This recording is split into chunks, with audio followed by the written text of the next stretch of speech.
après une étude de recherche effectuée par un étudiant de l'Institut des sciences de l'environnement dans les communes de Djinaki, Souel, Wonk et Thionkessil dans le cadre du projet intitulé L'agroécologie au Sénégal, acteurs, défis et perspectives.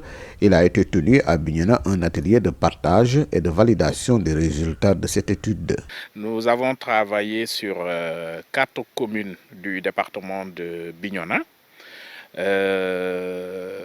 Dans ces 4 communes, environ 500 producteurs et consommateurs ont été interrogés.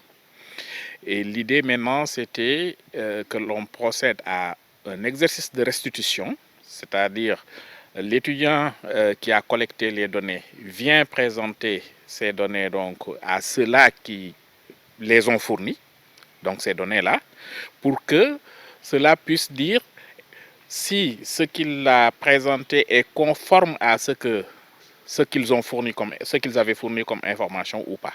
Le choix porté sur ces communes n'est pas fortuit et les perspectives sont intéressantes. Je dois dire que ici, dans les communes concernées par cette étude-là, nous nous sommes rendus compte quand même qu'effectivement, l'agroécologie a un réel avenir dans la zone. Parce qu'en réalité, les populations étaient déjà dans l'agroécologie. L'idée maintenant, à mon avis, c'est d'aller vers le développement de synergies, notamment en mettant ensemble les savoirs locaux, les savoirs endogènes et les connaissances scientifiques. Les producteurs et les élus territoriaux se retrouvent bien dans cette démarche car ils fondent beaucoup d'espoir sur l'agroécologie.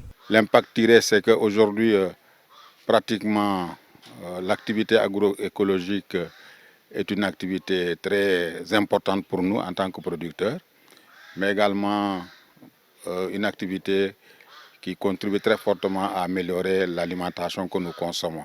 Parce que vous n'êtes pas sans savoir que l'agroécologie nous évite d'utiliser très fortement l'engrais chimique. Donc, qui utilise moins l'engrais chimique fait une production agricole saine. Donc, c'est un peu l'impact que nous cherchons pour qu'aujourd'hui, véritablement, le département de Bignona, qui est un département agricole, puisse s'investir pleinement dans l'agroécologie. Ça trouve un impact au niveau des collectivités. C'est en cela d'ailleurs que nous encourageons les universités, les instituts, les programmes véritablement à envoyer des étudiants faire des recherches au niveau des collectivités territoriales, au niveau de la base. Ça permet véritablement d'avoir beaucoup plus d'informations pertinentes permettant la prise des décisions qui entrent dans le cadre du développement socio-économique. Dans un contexte de bouleversement climatique et de rareté des ressources, l'agroécologie peut être une réponse à ces nombreux défis auxquels font face les populations et c'est cela qui justifie l'engagement de Enda Pronat dans ce processus. Nous pensons que dans un contexte de changement climatique, dans un contexte de baisse de la fertilité des terres et beaucoup d'autres contraintes qui touchent l'agriculture, que l'agroécologie serait la meilleure voie pour un peu assurer la sécurité alimentaire des producteurs et des populations de manière générale. Donc c'est pour cela qu'à chaque fois qu'il y a une initiative visant la promotion de l'agroécologie, Enda est très intéressée. Donc lorsque l'Université de Dakar, à travers l'Institut des sciences de l'environnement, a initié ce projet qui vise un peu à parler des perspectives et des défis de l'agroécologie dans 3 zones agroécologiques du Sénégal. Donc Enda a accompagné ce projet.